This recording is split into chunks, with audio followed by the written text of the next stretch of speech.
And as members and senators in the Australian Parliament, we all come into daily contact with people in our community who go above and beyond to support various community groups and organisations.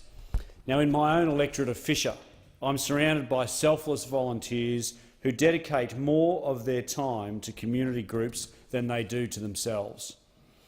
They are the unsung heroes of our communities, the people that make things tick and keep the fabric of our community together.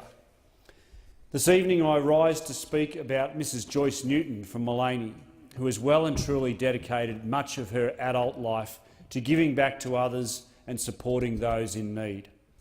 Sadly, the world and the small but very close township of Mullaney lost Joyce Newton on Thursday the 11th of October after a courageous battle with motor neurone disease. Joyce Newton and her husband Greg enjoyed 45 years of married life. Greg has been left without his best friend and his partner in life, and I pass my deepest condolences on to Greg and their children Ty, Jennifer, Daniel and Carl, and their grandchildren at this time. Joyce reflected recently that her greatest passion throughout her life was education and working at the two local schools in Mullaney. In her early teaching years, she taught maths and science, but once her family started arriving, she went on to work as a relief teacher, and she also ran the tuck shop and sat on both schools' parents and friends. When Joyce retired from her career as a school teacher, she threw herself into assisting many of our hinterland community groups. These included restarting the Mullaney Community Kindergarten, running the blood bank at the hospital, keeping the Mullaney Guides and the playgroup going, building an indoor activity centre at the high school, setting up the Mullaney Hospital Auxiliary and overseeing the soccer club's transition from churches to the Mullaney Rangers Soccer Club. She also remarkably found time to sit on the advisory group of the Mullaney Community Precinct. Realising she couldn't be everywhere at once, Joyce eventually decided to focus her efforts on helping the Mullaney Swimming Pool Committee and the Mullaney Girl Guides.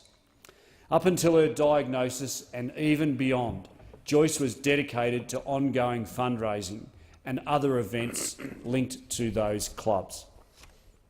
Joyce's commitment and dedication to the Mullaney Swimming Pool in particular was well known. She was instrumental in establishing the committee that oversaw the construction of the Mullaney Community Swimming Pool in 1983 and was involved in keeping it running until recent years. Joyce's ultimate dream was to see the project to upgrade the Mullaney Community Pool funded and delivered. Joyce's dream is to one day be able to look down from above and see this project completed. Joyce was also a fierce supporter of the Liberal National Party, having been a member for 37 years and in 2017 was recognised for her service with an honorary life membership. When Joyce accepted her award at the annual LNP conference, there was not a dry eye in the room. Just before she was presented with this award, Joyce was diagnosed with motor neurone disease. As many in this place would know, there's no cure for motor neurone disease. Motor neurone disease is the name given to a group of diseases in which the nerve cells degenerate and die.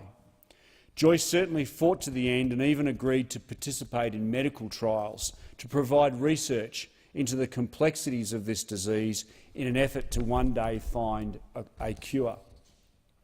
In what will no doubt be remembered by many of her closest friends and family as one of the most special days since her diagnosis, on June 4, 2018, Joyce was awarded a Medal of the Order of Australia. Joyce's nearest and dearest gathered at the Newton home to see the Governor of Queensland, His Excellency Paul de Jersey ACQC, personally present her with this prestigious award. Joyce wasn't able to speak herself on this momentous occasion, but she prepared a speech that was delivered by voice prompter, in which she reflected on her life journey and the gratitude felt at being acknowledged in this way. She thanked the Governor for making the trip and also thanked those in attendance. In summarising her community service and the efforts that had led to this award, Joyce had this to say: "I can look back now with pride at what the Mullaney community has accomplished. Vale, Joyce Newton, we love you."